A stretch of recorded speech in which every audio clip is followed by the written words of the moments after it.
Depresi secara medis adalah gangguan mental yang ditandai oleh perasaan sedih yang berkepanjangan, hilangnya minat terhadap aktivitas sehari-hari, serta gejala fisik dan juga kognitif yang dapat mengganggu fungsi sosial serta pekerjaan. Pada gangguan depresi mayor atau MDD, gejala ini berlangsung hampir setiap hari selama minimal 2 minggu dan menyebabkan penurunan fungsi yang signifikan.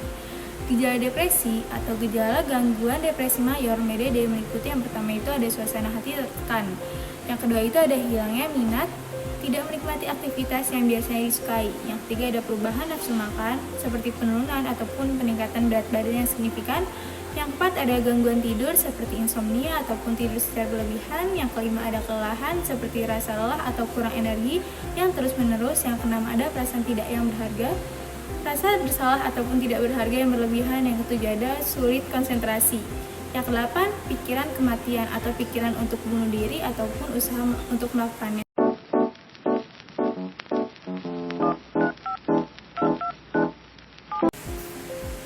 Sesi ini adalah sesi yang akan disampaikan oleh Ibu Vita selaku dosen pengampu. Dalam penanganan depresi secara medis, obat antidepresan memiliki peran penting, terutama saat fase akut di mana gejala berat muncul. Beberapa jenis obat yang sedang digunakan antara lain, yang pertama, obat golongan SSRIs seperti fluoxetine dan sertralin biasanya menjadi pilihan pertama dengan dosis awal yang rendah. Kemudian, ada obat golongan SNRIs seperti venlafaxine, duloxetine juga efektif terutama untuk mengatasi gejala fisik seperti nyeri. Kemudian ada obat golongan TCAS seperti amitriptyline digunakan jika SSRIs dan SNRIs kurang efektif, meski memiliki efek samping yang lebih tinggi. Kemudian ada obat golongan MAOIs seperti phenylphysine memerlukan perhatian khusus terkait diet untuk menghindari interaksi berbahaya. Selain obat, ada beberapa pendekatan tambahan yang penting. Yang pertama, monitoring rutin untuk memastikan efektivitas pengobatan dan memantau efek samping. Yang kedua, ada terapi psikologis seperti kognitif behavioral, terapi CBT, membantu mengatasi pola pikir negatif. Yang kedua, ada edukasi pasien agar mengenali tanda depresi dan mencari bantuan lebih awal.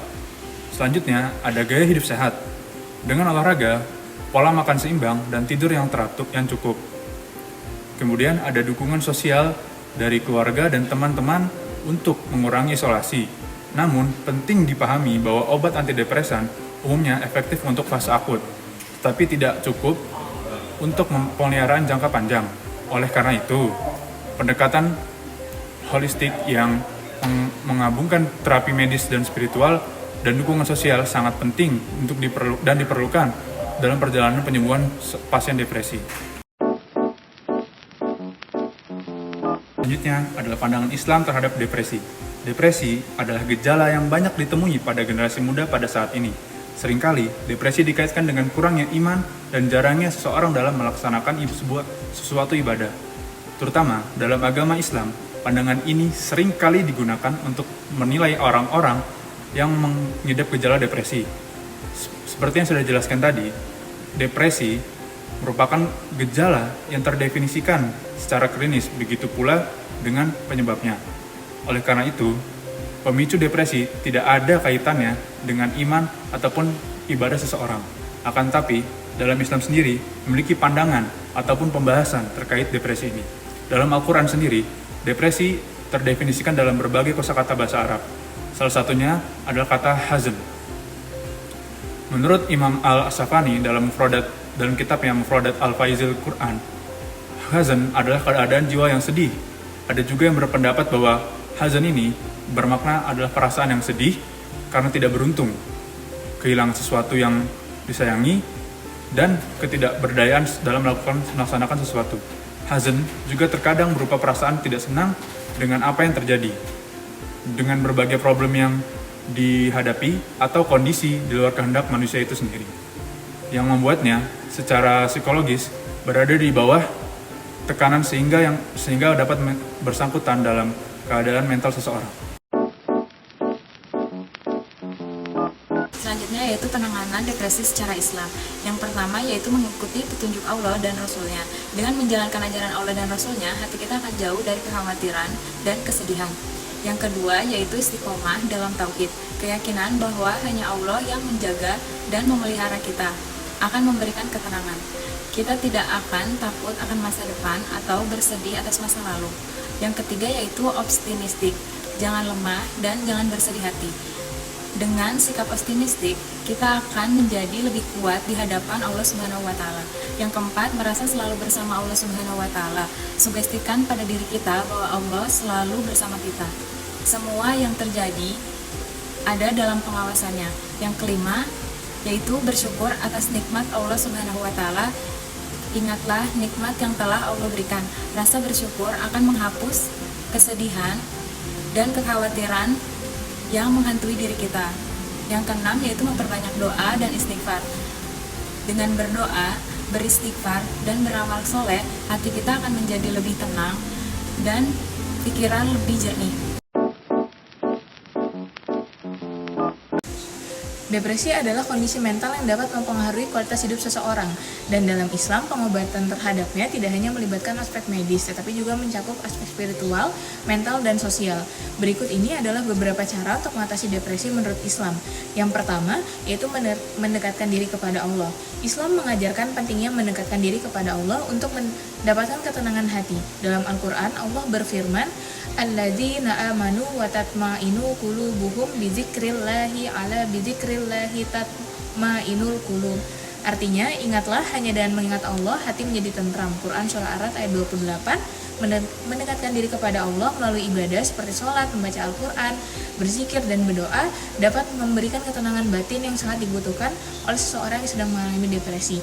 Dan yang paling utama adalah bersyukur, dapat membantu melihat setiap ujian sebagai bagian dari rencana Allah yang terbaik. Yang kedua, yaitu meningkatkan kesabaran dan tawakal. Kesabaran dan tawakal kepada Allah merupakan kunci utama untuk menghadapi ujian hidup termasuk depresi. Dalam Quran surah Al-Isra, Allah menggambarkan bagaimana Rasulullah menghadapi banyak tekanan dari kaumnya. Namun dengan kesabaran dan tawakal, beliau mampu melewatinya. Allah berfirman, wa in kadu layastafizunaka minal ardi liyukhrijuka minha wa idzal la yalbasuna khailaka ilal qalilah. Yang artinya, dan sesungguhnya mereka hampir dapat menjadikan kamu keluar dari Mekah padahal mereka tidak dapat bertahan lama setelah kepergianmu. Quran surah Al-Isra ayat 76. Kesabaran dalam menghadapi ujian hidup adalah salah satu cara untuk mengatasi depresi yang diajarkan dalam Islam. Yang ketiga, mencari dukungan sosial. Islam sangat menganjurkan umatnya untuk saling membantu dalam kesulitan.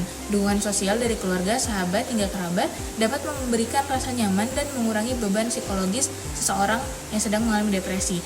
Dukungan emosional dari orang-orang terdekat dapat memberikan kelegaan dalam menghadapi beban mental. Yang keempat, berikhtiar dalam pengobatan medis. Islam tidak melarang penggunaan pengobatan medis sebagai bahan dalam berikhtiar menyembuhkan depresi. Rasulullah SAW bersabda, berobatlah kalian karena Allah tidak menciptakan penyakit kecuali Dia menciptakan obatnya. Hadis riwayat Bukhari. Menggunakan terapi medis, berkonsultasi dan psikologi ataupun psikiater dapat mengikuti pengobatan dengan syariat Islam, itu pun juga dianjurkan dalam mengobati depresi. Yang kelima, yaitu melakukan aktivitas yang bermanfaat. Islam menganjurkan umatnya untuk senantiasa produktif. Aktivitas yang bermanfaat dapat membantu mengalihkan pikiran dari hal-hal negatif yang dapat memperburuk kondisi depresi. Rasulullah SAW bersabda, manfaatkanlah waktu luangmu sebelum datang kesibukanmu. Hadis riwayat Bukhari. Melakukan kegiatan seperti berolahraga, menuntut ilmu, mengikuti kajian ilmu dapat memberikan pengaruh positif dan mengurangi kesepian hingga kecemasan yang dapat menyertai depresi. Adapun hal-hal yang bisa dilakukan, mengelola pikiran dan emosi supaya tetap positif, seperti menjauhkan diri dari hal-hal yang membebani dan menyebabkan stres, dengan fokus pada hal-hal yang positif dan produktif, seperti menjaga kesehatan fisik, berolahraga, makan yang baik, tidur yang cukup, karena kesehatan fisik mempengaruhi kesehatan mental.